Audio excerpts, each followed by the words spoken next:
1 वाटी पोह्यापासून कुरकुरीत नाश्ता बनवण्यासाठी इथे एका बाउलमध्ये 1 कप पोहे घेतलेले आहेत। सर्वात आधी हे पोहे स्वच्छ पाण्याने धुवून घ्यायचे। धुतलेले पोहे पाणी काढून 10 मिनिट असेच भिजण्यासाठी बाजूला ठेवून द्यायचे। पोहे भिजल्यानंतर अशा पद्धतीने सुटसुटीत करून घ्यायचे। आता यामध्ये 2 मोठ्या आकाराचे कांदे बारीक कट करून घेतलेत, ते घालून घेऊया। 2 हिरव्या मिरच्या कट करून घेतल्यात, त्याही घालून घेऊयात।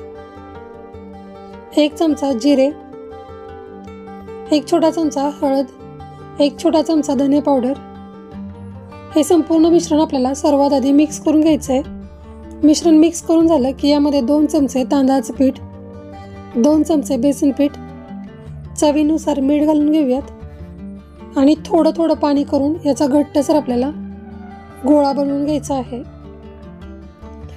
पीठ आपल्याला भिजवताना पाण्याचा वापर थोडाच करायचा आहे।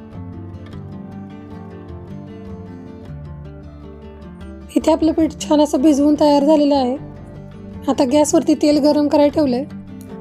तेल कडकडीत गरम झालं की यामध्ये तयार झालेल्या पिठाचा हातामध्ये अशा पद्धतीने गोळा बनवून घ्यायचा आहे आणि तेलामध्ये तळण्यासाठी सोडून द्यायचं आहे। अशा पद्धतीने मी जेवढे कढईमध्ये बसतात तेवढे गोळे तळण्यासाठी घालून घेतलेले आहेत। आज आपण पोह्याची कुरकुरीत अशी भजी बनवतोय। आता ही भजी आपल्याला कुरकुरीत होईपर्यंत तळून घ्यायची आहे। तळून झाल्यानंतर एका टिश्यू पेपरवरती काढून घेऊया। अगदी झटपट अशी ही पोह्याची कुरकुरीत भजी खाण्यासाठी तयार होतात। ही तयार झालेली कुरकुरीत पोह्याची भजी तुम्ही केचप सोबत खाल्ली ना चवीला खूपच छान लागतील। अशी ही रेसिपी आज आपण बनवलेली आहे। रेसिपी आवडली तर लाईक करा, शेअर करा आणि चॅनलला सबस्क्राईब करा। पुन्हा भेटू अशाच नवीन रेसिपी सोबत। तोपर्यंत धन्यवाद।